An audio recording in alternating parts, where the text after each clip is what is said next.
เย็นเศร้าคือกับดักเขาบอดได้เข้าไปส่งคงหิวเขาน้ำจำเข้าสู่สนามเมื่อยามเสียงปืนตกช้ำในอกเสียจริงนะ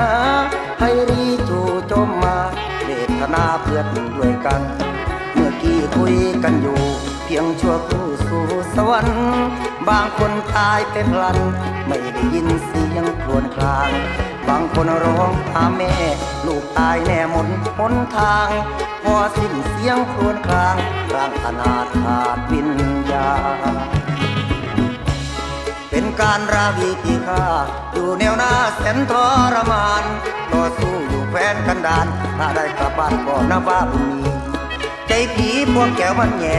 แดนขะแม่แทรกประเทศอื่นส่องบกน้ำยืนเสียงปืนลั่นตึงขึ้นหน้า